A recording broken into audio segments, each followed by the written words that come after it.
होशिया का ग्रंथ अध्याय 1।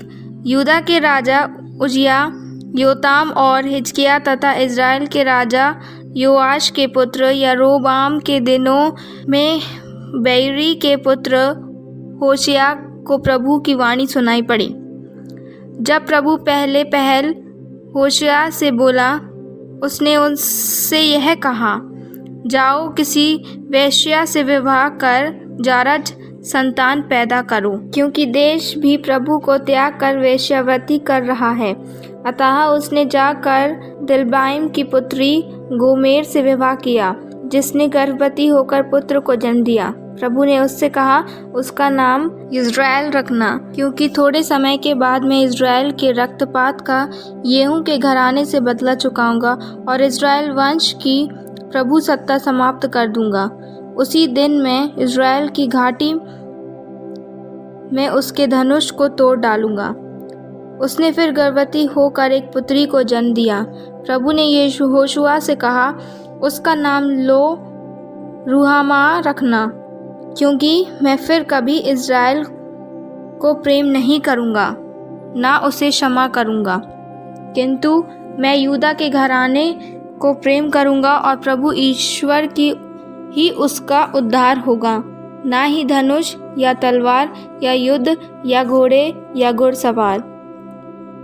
लो रुहामा का दूध छुड़ाने के बाद गोमेर ने फिर गर्भवती होकर पुत्र को जन्म दिया। प्रभु ने कहा, उसका नाम लो अम्मी रखना, क्योंकि अब तुम लोग मेरी प्रजा नहीं रहे और ना मैं तुम्हारा रह गया।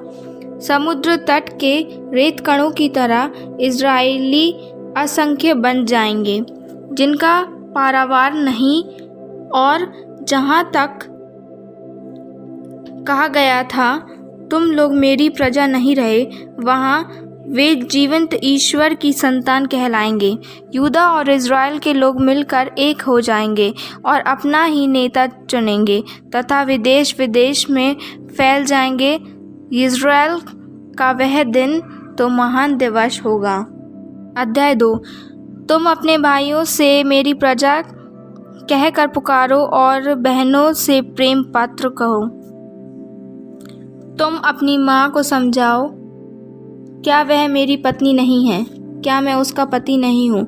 उससे निवेदन करो कि वह अपने चेहरे और वक्षस्थल से विचार के चिन्ह हटा दे। कहीं ऐसा ना हो कि मैं उसे निर्वस्त्र और नंगा करूं, जैसे वह अपने जन्म के दिन थी। मैं उसे उजाड़ बनाकर मरुभूमि जैसा बना दूंगा, जहां वह प्यास से मर जाएगी। मैं उसकी संतान से प्रेम नहीं करूंगा, क्योंकि वे वेश्या से उत्पन्न हैं। उनकी माँ तो वेश्या बन गई, उनकी जननी निर्लज्ज थी, क्योंकि उसने कहा था, मैं तो अपने उन्हीं प्रेमियों से लगी रहूंगी जो मुझे रोटी खिलाते हैं और पानी पिलाते हैं, जो मुझे ऊन, छालटी, तेल और अंगूरी देते हैं। अतः मैं उसके मार्ग में कांटों का घेरा लगाऊंगा और पथ में दीवार खड़ी करूंगा, कि वह अपने अभिसार मार्ग पर ना जा सके। वह अपने प्रेमियों का पीछा करेगी, किंतु वह उन्हें पकड़ नहीं सकेगी। वह उन्हें ढूंढेगी, किंतु उन्हें नहीं पाएगी। तब वह कहेगी, मैं अपने पति के पास लौटूंगी, क्योंकि उस समय की मेरी स्थिति अब की स्थिति से कहीं अच्छी थी। वह नहीं जानती कि मैं ही उसे अन्न, अंगूरी और तेल दे रहा था, और जिस सोने चांदी से वह बाल देवता की मूर्ति बना रही थी, वह भी मेरी उदारता की देन थी। अतः मैं कटनी के समय अपना अनाज वापस ले लूँगा और अंगूर की फसल के समय अपनी अंगूरी भी। मैं उसके बदन पर से अपना ऊन और छलटी वापस ले लूँगा। तब मैं उसके प्रेमियों के सामने उसकी कामुकता का पर्दाफाश करूँगा और मेरे वश से कोई उसे नहीं छुड़ा सकेगा। मैं उसकी ऊन, दाखलताओं और अंजीर के पेड़ों को उजाड़ दूँगा, जिनके विषय में उसने कहा था, इन्हें मेरे प्रेमियों ने मुझे उपहार स्वरूप दिए हैं। मैं उनको जंगल बना दूँगा, जहाँ जंगली जानवर उनको बर्बाद कर देंगे।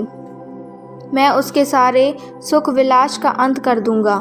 उसके त्यौहार, अमावस पर्व, व्रत दिवस और सारा पंचांग समाप्त कर दूंगा। उसने पर्वों पर बाल देवताओं को धूप चढ़ाई है। वह नथ और हार पहनकर मुझ को भूल गई और प्रेमियों के पीछे दौड़ गई। मैं इन सब कार्यों के लिए उसे दंड दूंगा। यह प्रभु की वाणी है। मैं उसे लुभाकर मरुभूमि को ले चलूँगा और उसे सांत्वना दूंगा। वहाँ मैं उसे उसकी दाखबारियाँ लौटा दूंगा। मैं कष्ट की घाटी को आशा के द्वार में परिणत करूँगा। वहाँ वह मुझे स्वीकार करेगी, जैसे कि उसने अपनी जवानी के दिनों में किया था, उस समय जब तक वह मिस्र से निकली थी। प्रभु की यह वाणी है, उस समय तुम मुझे अपना पति कहकर पुकारोगी। तुम फिर कभी मुझे अपना बाल कहकर नहीं पुकारोगी। मैं उसके होठों से बाल देवताओं के नाम मिटा दूंगा, जिससे वे फिर कभी याद नहीं रखेंगे। उस समय मैं इज़राइल के पक्ष से वन के पशु पक्षियों और भूमि पर रेंगने वाले प्राणियों के साथ व्यवस्थापन स्थापित करूंगा। मैं धनुष, तलवार और युद्ध शस्त्र तोड़ दूंगा, जिससे तुम सुख चैन से जीवन व्यतीत कर सको। मैं सदा के लिए तुम्हें अपनाऊंगा। मैं तुम्हें धर्म और विधि के अनुसार कोमलता और प्यार से अपनाऊंगा। मैं सच्ची निष्ठा से तुम्हें अपनाऊंगा और तुम प्रभु को जान जाओगी। प्रभु की यह वाणी है। मैं उस दिन उत्तर दूंगा। मैं आकाश को आदेश दूंगा कि वह पृथ्वी पर वर्षा करे। मैं पृथ्वी को आदेश दूंगा कि वह अन्न, अंगूरी और तेल उत्पन्न करे। मैं इज़राइल को धन संपन्न बनाऊंगा। मैं उसे देश की भूमि में पुनः बो दूंगा। मैं लो रुहामा से प्रेम करूंगा। मैं लो अम्मी को मेरी प्रजा कहकर पुकारूंगा और उत्तर में वह कहेगा, तू मेरा ईश्वर है। अध्याय 3। प्रभु ने मुझे ये आदेश दिया, तुम पुनः जाओ और परकिया तथा व्यभिचारिणी स्त्री से प्रेम करो, जैसे मैं प्रभु इज़राइलियों से प्रेम करता हूँ। यदि भी वे अन्य देवताओं की शरण जाकर किशमिश की रोटियों का प्रसाद पसंद करते हैं। अतः मैंने चांदी के 15 सिक्कों और 150 किलो जो देकर उसको छुड़ाया। तब मैंने उससे कहा, तुमको बहुत दिनों तक मेरी बनकर रहना पड़ेगा। तुम वेश्यावृत्ति छोड़ो और पतिव्रता बनी रहो। मैं भी तुम्हारे साथ वैसा ही व्यवहार करूँगा। इज़राइलियों को तो बहुत दिनों तक राजा और शासक रहित, बलि और वेदी रहित, देव मूर्ति और देवी देवताओं के बिना रहना पड़ेगा। उसके बाद वे फिर प्रभु ईश्वर को ढूंढेंगे और दाऊद को राजा मानना शुरू करेंगे। उन दिनों वे भयभीत होकर आशीष पाने के लिए प्रभु ईश्वर के पास लौट आएंगे। अध्याय 4। इज़राइली लोगों, प्रभु की वाणी सुनो, क्योंकि प्रभु इस देश के निवासियों पर दोष लगा रहे हैं। देश में से सच्चाई और करुणा तथा ईश्वर भक्ति लुप्त हो गई है। लोग वचन के पक्के नहीं होते। रक्तपात, डाके और व्यभिचार, बलात्कार और नृशंस हत्याएं हो रही है। इस कारण देश शोकग्रस्त रहता है और उसके सब निवासी मुरझा रहे हैं। पशु पक्षी और मछली भी मर रहे हैं, परंतु कोई किसी पर दोषारोपण ना करे, ना कोई किसी की निंदा करे। याजकों, मैं ही तुम पर दोष लगा रहा हूँ। दिन रात तुम स्वयं पथभ्रष्ट होकर ठोकर खाते चलते हो और नबी भी तुम्हारे साथ है। धर्म के अभाव में मेरी प्रजा भ्रष्ट हो गई है। तुमने भक्ति को ठुकरा दिया है, अतः मैं तुमको याजक के पद से हटा रहा हूँ। तुम ईश्वर की वाणी की अपेक्षा करते हो, अतः मैं तुमको याजक के पद से हटा रहा हूँ।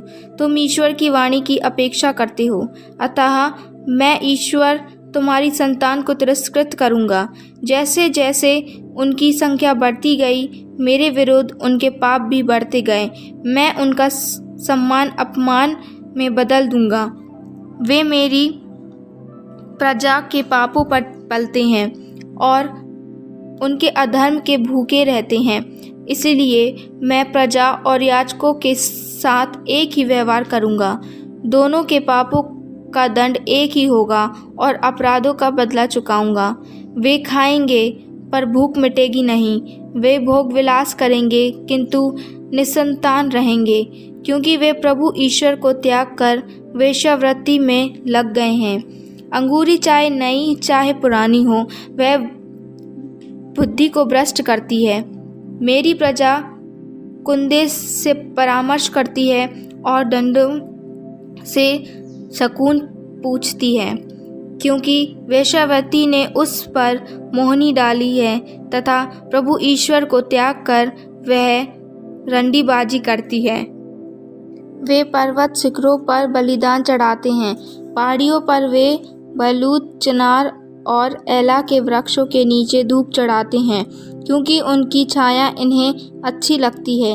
यद्यपि तुम्हारी पुत्रियां वेश्यावृत्ति करती हैं और तुम्हारी बहुएं भी वे विचार करती हैं, यद्यपि मैं उनकी वेश्यावृत्ति के लिए तुम्हारी पुत्रियों को या उनके व्यभिचार के लिए तुम्हारी बहुओं को दंड नहीं दूंगा, क्योंकि स्वयं पुरुष पर स्त्रीगामी बनकर मंदिरों में वेश्याओं के साथ पूजा करते हैं। इस प्रकार विधर्मी जाति भ्रष्ट होती जाएगी।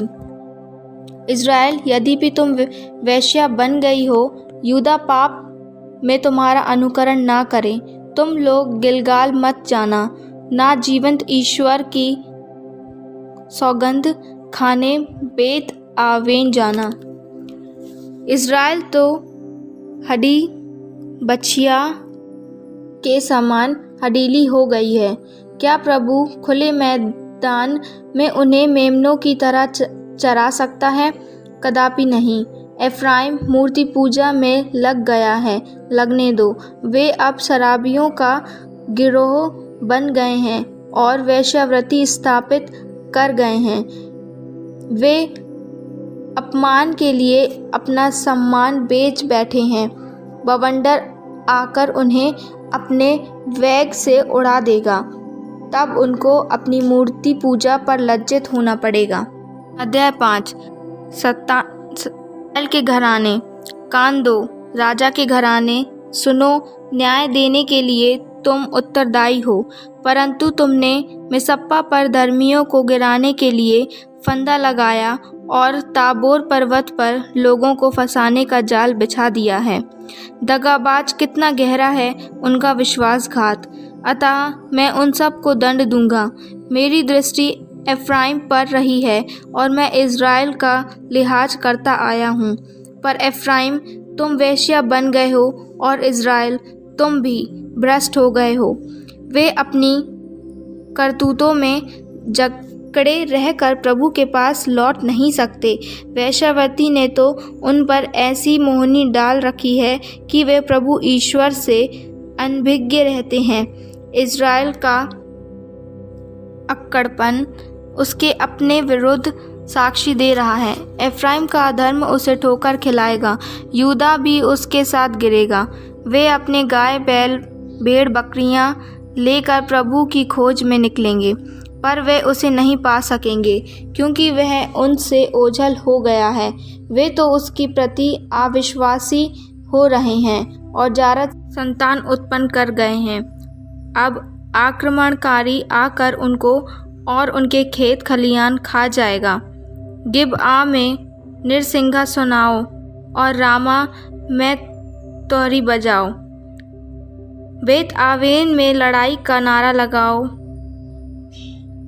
बेन्यामीन, हम तुम्हारे साथ हैं। मैं यह घोषणा करता हूँ, दंड के दिन एफ्राइम उजाड़ हो जाएगा। इज़राइलियों के कुलों की तबाही निश्चित है। यहूदा के शासकों ने देश की सीमाओं पर अतिक्रमण किया है, अतः मैं उन पर अपना क्रोध बरसाऊंगा। एफ्राइम अत्याचार कर रहा है और न्याय का गला घोट रहा है। वह हाथ धोकर मिथ्या लाभ के पीछे पड़ा हुआ है। अच्छा, मेरे चलते एफ्राइम कीड़े से खाए गए कपड़े जैसे जीर्ण हो जाएगा और यहूदा का घराना सड़ जाएगा।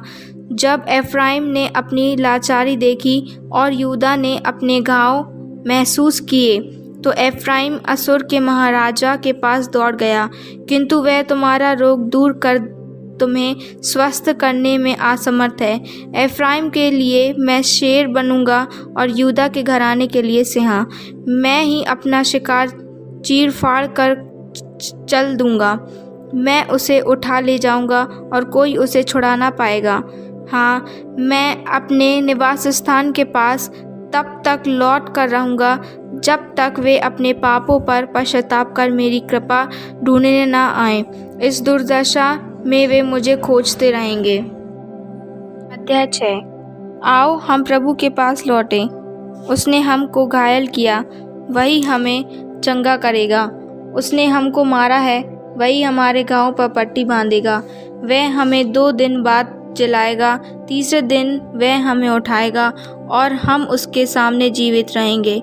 आओ हम प्रभु का ज्ञान प्राप्त करने का प्रयत्न करें। उसका आगमन भोर की तरह निश्चित है।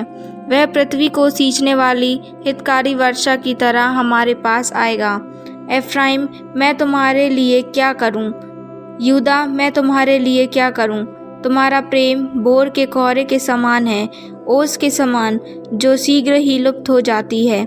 इसलिए मैंने नबियों द्वारा तुम्हें घायल किया, अपने मुख के शब्दों द्वारा तुम्हें मारा है, क्योंकि मैं बलिदान की अपेक्षा, प्रेम और होम की अपेक्षा ईश्वर का ज्ञान चाहता हूँ। आदम में उन्होंने मेरा व्यवस्थान भंग किया है, वहाँ उन्होंने मेरे साथ विश्वासघात किया है।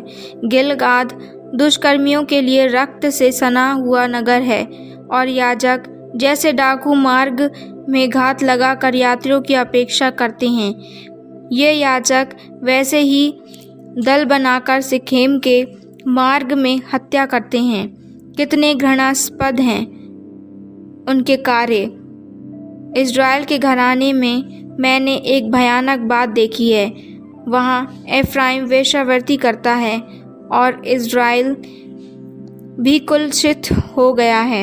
यहूदा, तुम्हारे लिए भी न्याय का समय नियत किया गया है। यह 7। अब मैं अपनी प्रजा की सुख समृद्धि पुनः स्थापित करना चाहता हूँ और इज़राइल को चंगा करूँगा। तब मैं एफ्राइम के भ्रष्टाचार का और समारिया के दुराचार और पर्दाफाश करूँगा। वे तो अविश्वासी रहे हैं, चोर हैं, घरों में सेंध मारते हैं और बाहर डाका डालते हैं। वे इस पर ध्यान तक नहीं देते कि मैं उनके सब दुष्कर्मों का स्मरण करता हूँ। अब वे अपने ही अपराधों से घिरे हुए हैं और मेरी आंखों का कांटा बन गए हैं। वे राजा को अपने छल कपट से फुसला लेते हैं और अपने विश्वासघात से शासकों को भी।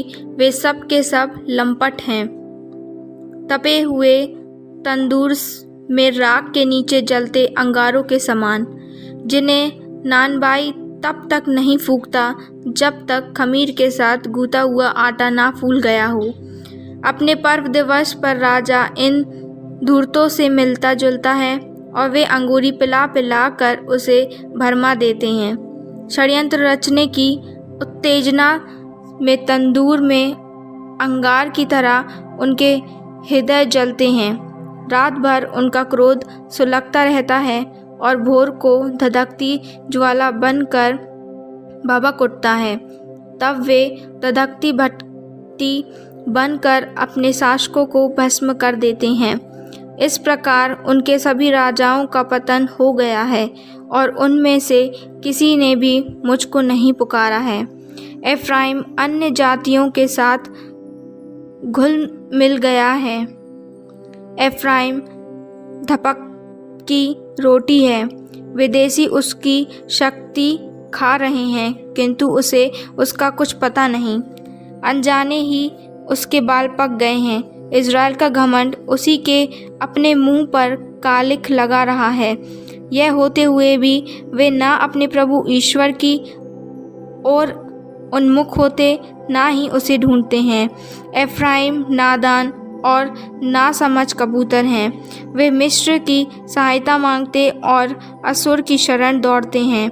जब वे वहां जाएंगे तो मैं उन पर जाल फेंक कर उन्हें पक्षियों की तरह गिरा दूंगा। मैं उनके कुकर्मों के लिए उन्हें दंड दूंगा। धिक्कार है उनको कि वे मुझसे विमुख होकर पथभ्रष्ट हो गए हैं। नाश हो उनका, क्योंकि उन्होंने मेरे विरुद्ध विद्रोह किया है। मैं उनका क्या उद्धार करूं, जबकि वे मेरे विरुद्ध झूठे बोलते हैं। वे अपनी चटाइयों पर पड़े पड़े जब हाय हाय करते हुए मुझे पुकारते हैं, तब उनकी पुकार हृदय की पुकार नहीं होती। अन्न और अंगूरी के लिए वे अपने को ही घायल करते हैं और इस तरह मेरे विरुद्ध विद्रोह करते हैं। यद्यपि मैंने ही उनकी भुजाओं को बल प्रदान किया, तथापि वे मेरे विरुद्ध कुचक्र रचते रहते हैं। वे बिना डोरी के धनुष जैसी ढीले हैं। वे तो बल देवता के पास लौटकर उसकी दुहाई देते हैं। बात करने में गुस्ताखी के कारण ही उनके शासक तलवार से मरेंगे। मिस्र में लोग उनकी बड़ी हंसी उड़ाएंगे। यह 8 अपने होठों पर नरसिंगा लगा कर फूको, क्योंकि प्रभु के निवास के ऊपर गिद्ध मंडरा रहा है। उन्होंने मेरे व्यवस्था स्थान को भंग किया है और मेरे विधि विधान के विरोध विद्रोह किया है। वे बेकार ही मुझको पुकारते हैं। इज़राइल के ईश्वर, हम तुझे मानते हैं। इज़राइल ने अपना हित ठुकरा दिया है, अतः वह शत्रु का शिकार हो जाएगा। उन्होंने मेरी अनुमति लिए बिना राजाओं का अभिषेक किया। उन्होंने मुझसे परामर्श किए बिना नेताओं को नियुक्त किया। उन्होंने अपने सोने और चांदी से अपने लिए ऐसी देव मूर्तियाँ बनाई जो उनके विनाश का कारण बन जाएगी।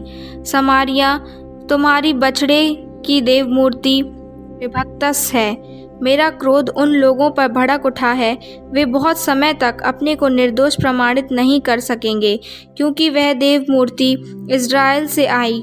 किसी कारीगर ने उसे बनाया है और वह कोई देवता ही नहीं। समारिया का यह बछड़ा टुकड़े टुकड़े कर दिया जाएगा। इज़राइल पवन बोता है, किंतु वह आंधी लूनेगा। वह उस ठंडल के दृश्य है जिसमें बाल नहीं लगती और गेहूं पैदा नहीं होता, तो विदेशी उसे खा जाते। इज़राइल हड़प लिया गया है और अन्य राष्ट्रों के बीच ठीकरे के समान नगण्य है। यही अश्शूर से सहायता मांगने का परिणाम है। वह जंगली गधा है, रेवड़ से कट कर रहता है। एफ्राइम के प्रेमी भाड़े के टट्टू हैं। एफ्राइम के मित्र भी खरीदे गए हैं। होने दो, किंतु मैं उनको झट से तितर बितर कर दूंगा। तब वे जल्दी ही राजा और शासकों का अभिषेक करना छोड़ देंगे। एफ्राइम ने अपनी विदेशियों की संख्या बढ़ाई, किंतु वे उसके लिए पाप का कारण बन गई। मैंने उसे बहुत से नियम लिख कर दिए हैं, किंतु उसने उन्हें किसी अपरिचित के नियम माना है। वे अपनी ही इच्छा के अनुसार बलि चढ़ाते हैं और बलि पशु का मांस खाते हैं, किंतु प्रभु उन्हें स्वीकार नहीं करता। वह अपने अपराध याद करता है और उन्हें पापों का दंड देता है। वे फिर मिस्र देश जाएंगे। इज़राइल अपने सृष्टिकर्ता को भूल गया है और अपने अपने राजप्रसादों का निर्माण किया है। यूदों ने अनेकानेक सुदृढ़ गढ़ बना लिए हैं, किंतु मैं उसके नगरों में आग लगा दूंगा, जो उसके दुर्गों को भी भस्म कर डालेगी। अध्याय 9। इज़राइल, खुशियाँ मत बनाओ, अन्य राष्ट्रों की तरह आनंदित मत हो, क्योंकि तुमने अपने ईश्वर को त्याग कर वेश्यावृत्ति की है और तुम खलिहान में वेश्या की कमाई भोग चुके हो। उनको ना खलिहान ना कोल्हू पुष्ट करेगा और ना ताजी अंगूरी उनको तृप्त करेगी। वे अब प्रभु ईश्वर की भूमि में नहीं निवास करेंगे। एफ्राइमों, मिस्र में लौट जाना पड़ेगा और अश्शूर में उन्हें अशुद्ध भोजन खाना पड़ेगा। वे प्रभु ईश्वर के सामने अंगूरी का तर्पण नहीं करेंगे, ना उसको बलि चढ़ाएंगे। ऐसी बलि मातम मनाने वालों की रोटी की तरह अशुद्ध होगी और उसे खाने वाले भी अशुद्ध होंगे। ऐसी रोटी पेट भरने के काम तो आएगी, किंतु वह प्रभु के मंदिर में चढ़ाने योग्य नहीं होगी। तब तुम पर्वोत्सव के दिन क्या करोगे और यात्रा पर्व कैसे मनाओगे? वे अवश्य ही उजाड़ से भाग गए होंगे। वे मिस्र की शरण गए होंगे और मेम्फिस की ही उनका कब्रिस्तान होगा, किंतु बहुमूल्य थी उनकी चांदी। बिच्छू पौधे उसे ढक देंगे और उनके तंबुओं में झाड़ झंगाड़ आएगा। दंड के दिन आ रहे हैं, प्रतिकार के दिन आ गए हैं। इज़राइल की यह शिकायत, नबी मूर्ख है, इस पागल के सिर पर क्या सवार है। हाँ तो किंतु इसका कारण तुम्हारे भीषण अपराध और घोर विश्वासघात ही हैं। नबी के तंबू के सामने एफ्राइम घात लगाए रहता है और उसके सभी मार्गों पर फंदे बिछा चुका है। ईश्वर के मंदिर में भी शत्रु उसका विरोध करते हैं। ये व्यक्ति जैसे गिबआ के दिनों में वैसे ही नष्ट भ्रष्ट हो गए हैं। प्रभु ईश्वर उनके अपराध स्मरण करेगा और उनके पापों का दंड देगा। मुझे इज़राइल इस प्रकार मिला जैसे उजाड़ भूमि में अंगूर। मैंने तुम्हारे पूर्वजों को इस प्रकार देखा जैसे कोई ऋतु के शुरू में नए अंजीर के फल पाता है, किंतु जब वे बाल पार पहुँचे तब वे घृणास्पद देवता के सामने आत्मसमर्पण करने लगे और देवता के समान स्वयं घृणित बन गए। एफ्राइम का वैभव फुर्र से उड़ गया, ना जन्म ना गर्भ ना ही गर्भाधारण होगा।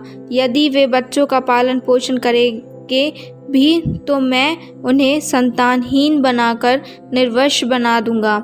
जब मैं उनसे विमुख हो जाऊंगा तो उनके दुर्दिन आएंगे। सिंह के शावक केवल शिकार बनने के लिए अपनी मांद से बाहर निकलते हैं, वैसे ही एफ्राइम भी वध के लिए अपने बच्चों का पालन कर रहा है। प्रभु ईश्वर भिक्षादान, किंतु तू क्या देगा उन्हें? गर्भपात करने वाले गर्भाशय और सूखे स्तन। उनके प्रत्येक दुष्कर्म का गिलगाल से ही प्रारंभ हुआ, वहीं उनसे मेरी घृणा भी शुरू हो गई। उनके दुष्कर्मों के कारण मैं उन्हें अपने घर से भगा दूंगा। मैं उनसे प्रेम और नहीं करूंगा, क्योंकि उनके सभी नेता विद्रोही हैं। एफ्राइम का वृक्ष कट गया, उसकी जड़ें सूख गई हैं, वे फल नहीं दे सकेंगे। यदि वे बच्चों को जन्म भी देंगे तो मैं उनके लाडले बच्चों को मार डालूंगा।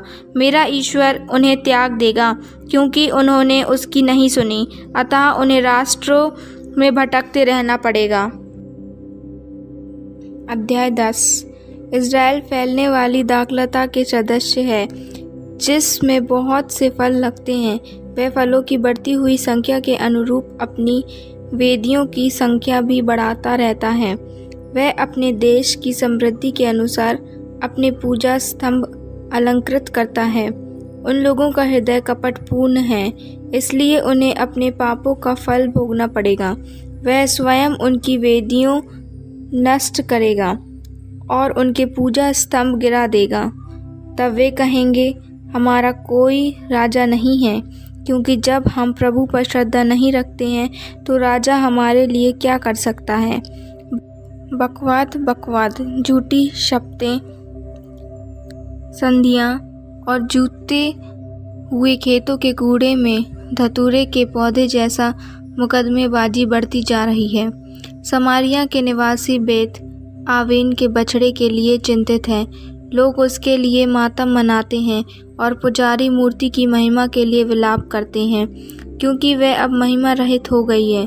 वह बड़े राजा को भेंट स्वरूप असुर ले जाएगी। एफ्राइम को लज्जित होना पड़ेगा और इज़राइल को भी अपनी मूर्ति पूजा के कारण हताश होना पड़ेगा।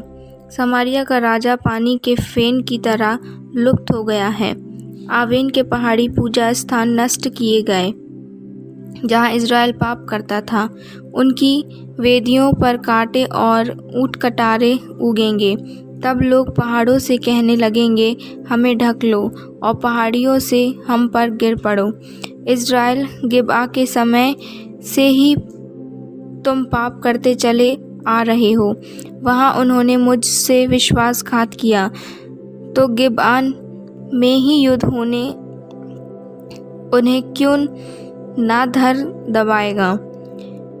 मैं दुष्ट कर्मियों को दंड देने आ रहा हूँ।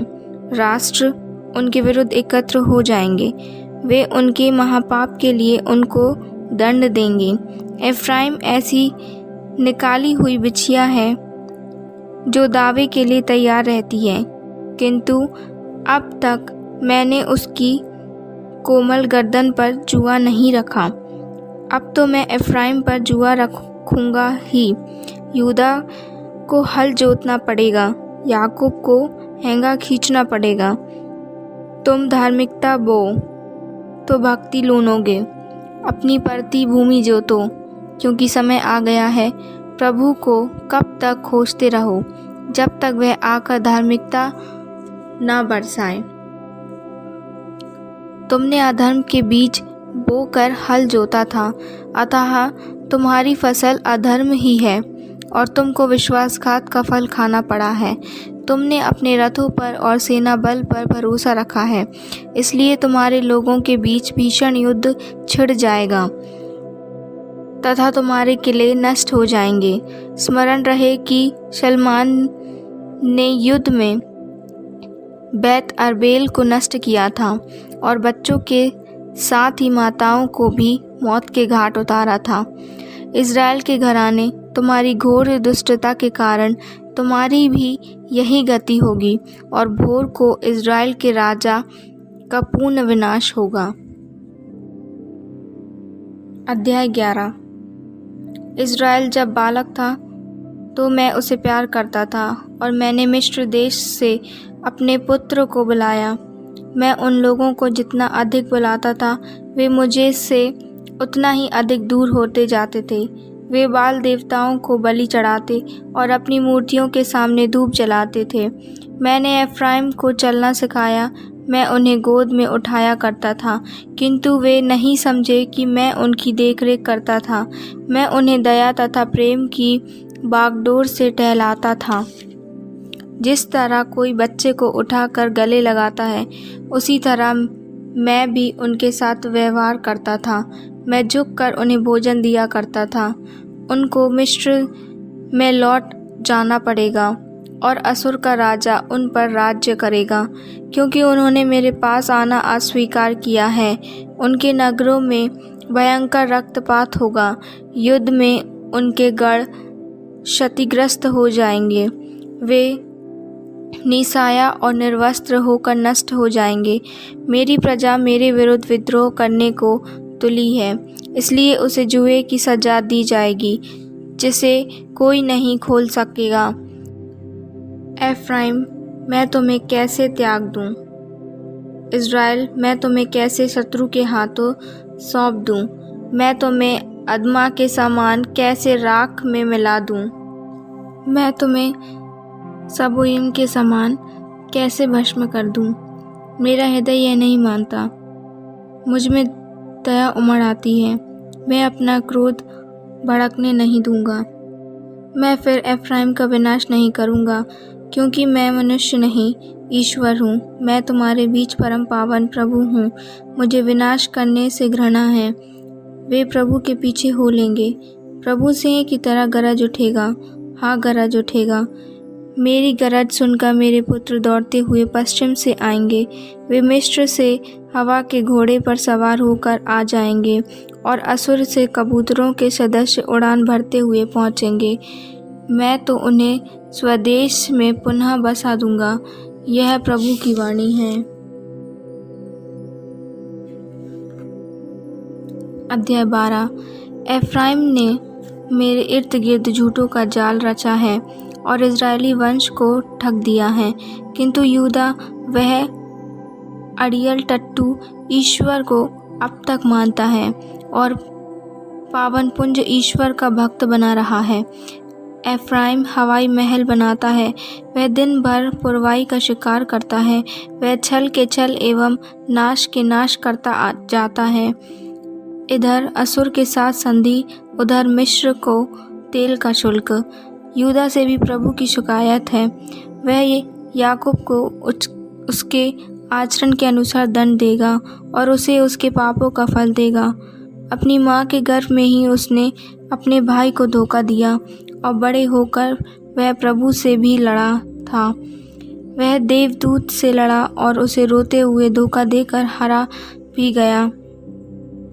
ईश्वर से बेतेल में उसकी भेंट हुई और वहाँ ईश्वर ने उससे बात भी की। हाँ, उस विश्वमंडल के प्रभु से उसने बात की। प्रभु उसका नाम है। इसलिए उसी ईश्वर की कृपा पाकर उसके पास लौट आओ। सत्यनिष्ठ और भक्ति में अटल बने रहो। ईश्वर ही सदैव तुम्हारा भरोसा है। एफ्राइम व्यापारी बन गया है। उसके हाथ में खोटा तराजू है। वह छल कपट का सौदा करता है। एफ्राइम का दावा यह है, अरे मैं कितना धनवान हो गया हूँ, मैं मालामाल हो गया हूँ, किंतु उसकी सारी संपत्ति भी उसके लिए अपराधों को मिटा नहीं सकती। मिस्र में प्रवास के समय से ही मैं प्रभु तुम्हारा ईश्वर हूँ। दर्शनों के दिन की तरह मैं तुमको फिर तंबुओं में बसा दूंगा। मैं ही नबियों के माध्यम से बोल चुका हूँ। मैंने नबियों को अनेकानेक दिव्य दर्शन दिए और नबियों के द्वारा दृष्टांत भी सुनाए। क्या गिलआद में मूर्ति पूजा थी? हाँ, निस्सार पूजा। वे गिलगाल में बछड़ों को बलि चढ़ा रहे थे। जोते हुए खेत के किनारे पत्थरों के ढेरों जैसी उनकी वेदियां तुच्छ थी। याकूब आराम भाग गया। इज़राइल ने पत्नी प्राप्त करने के लिए बेगारी स्वीकार की। वह पत्नी को प्राप्ति के लिए चरवाहा बन गया। एक नबी के द्वारा ही प्रभु ईश्वर मिस्र से इज़राइल को बाहर निकाल लाया और नबी से ही उसने इज़राइल की रक्षा की। एफ्राइम ने प्रभु ईश्वर को बहुत अधिक उत्तेजित किया है, अतः वह अपने ही रक्तपात का उत्तराधिकारी है। प्रभु ही उसकी ईमानदारी का प्रतिफल देगा। अध्याय 13। जब एफ्राइम का स्वर सुनाई देता था तो सब लोग कांप उठते थे।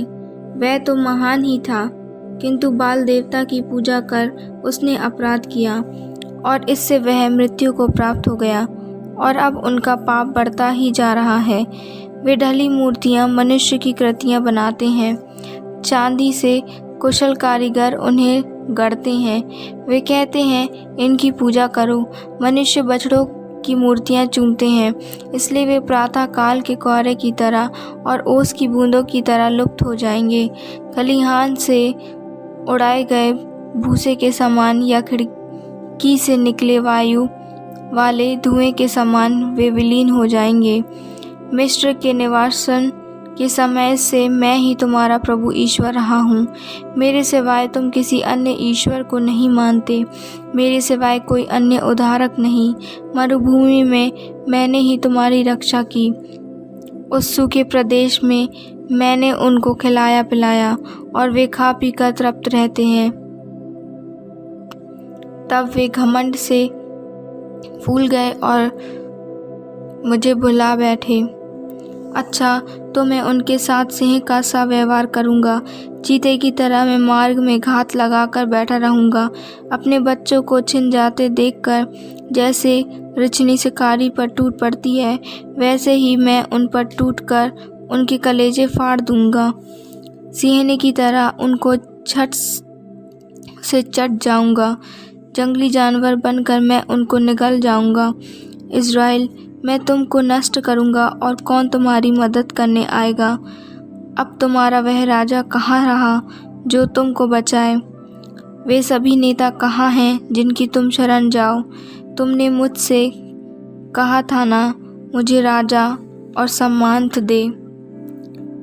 मैंने क्रोध होकर तुमको राजा दे दिया और फिर क्रोधित होकर उन्हें वापस भी ले लिया। एफ्राइम के अपराधों की कटरी बांधी हुई है। उसके भंडार पापों से भरे हुए हैं। प्रसव पीड़ा शुरू हो गई, किंतु मूर्ख शिशु को समय का क्या पता, वह निकलता नहीं। क्या मैं फिरौती चुकाकर अधोलोक के वश में उन्हें बचाऊं? क्या मैं मृत्यु से उनका उद्धार करूं? काल, तेरी महामारियां कहाँ हैं? अधोलोक, कहाँ है तेरा विनाश? मेरा तो कलेजा पत्थर। एफ्राइम नरकुल झुरमुट के बीज फले फूले तो सही, किंतु पुरवाई बहेगी उजाड़ से प्रभु ईश्वर की सांस। उसके झरने बंद हो जाएंगे, उसके सोते सूख जाएंगे, उसका समस्त धन वैभव लूट जाएगा। अध्याय 14। समारिया को अपने पाप का फल भोगना पड़ेगा। उसने तो ईश्वर के विरुद्ध विद्रोह किया है। वे तलवार के घाट उतार दिए जाएंगे, उनके शिशु पटक पटक कर मार जाएंगे और गर्भवती स्त्रियां के पेट चीर डाले जाएंगे। इज़राइल, अपने प्रभु ईश्वर के पास लौट आओ, क्योंकि तुम अपने पापों के कारण गिर गए हो। प्रार्थना का चढ़ावा लेकर प्रभु के पास आओ और उससे यह कहो, हमारा अपराध मिटा दे और हमारा सद्भाव ग्रहण कर। हम तुझे बलि पशुओं के स्थान पर यह निवेदन चढ़ाते हैं। असुर हमें बचाने में असमर्थ है। हम फिर कभी अपने घोड़ों पर भरोसा नहीं रखेंगे और अपने हाथों की बनाई हुई मूर्ति से नहीं कहेंगे, तू हमारा ईश्वर है। प्रभु, तू ही अनाथ पर दया करता है।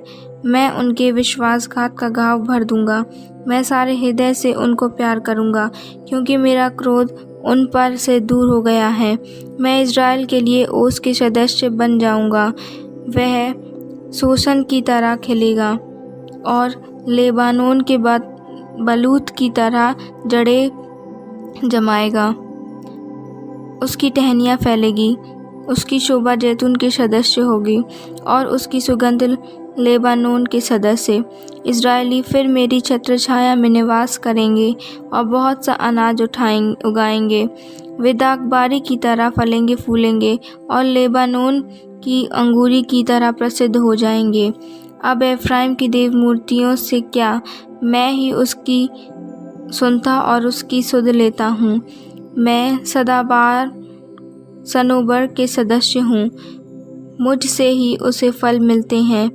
जो समझदार है वह इन बातों पर विचार करे, जो बुद्धिमान है वह इन्हें अच्छी तरह जान ले। प्रभु के मार्ग सीधे हैं, धर्मी उन पर चलते हैं, किंतु पापी उन पर ठोकर खाकर गिर जाते हैं।